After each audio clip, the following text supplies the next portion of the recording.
नमस्कार मु कार्तिक चंद्र पंडा bunk block Bhadrak मु आपण मानक निकट मोर स्वरचित कविताटी आवृत्ति करने को जाऊँगी। कवितार शीर्षक मोहन बंशी।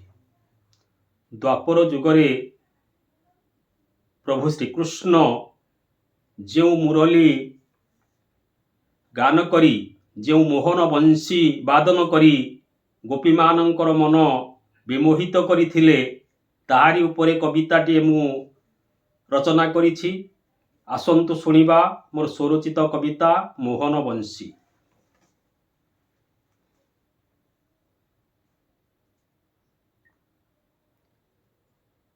जमुना कूल रे कन्हई बसी कदम्ब डाले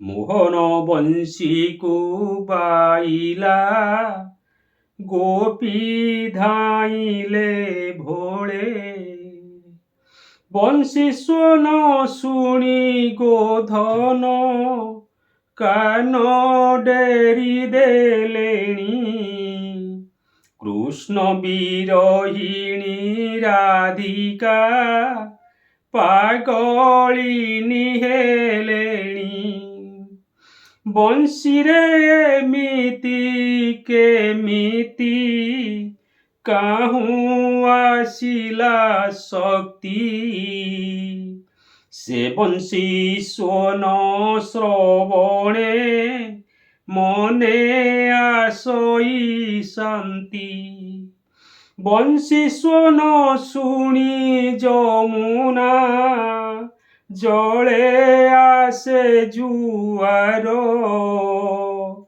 शुष्क तोरु डाले पतर आसी दिशे सुंदर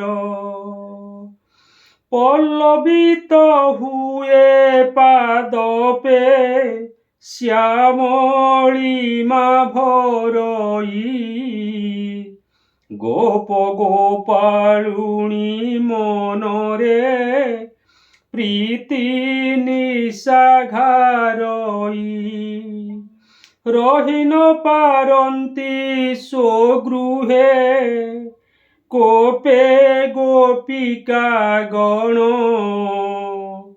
कृष्ण को पाइबा निमंते मन हुए उछन छाड़ी सबु काम सकले कृष्ण पासे चलती श्याम घन रूप कांति को मन भरी देखती मोहन मुरली बंशी रे शक्ति अछि एमिति दुख दूर करे मनरु भरी दियई शांति।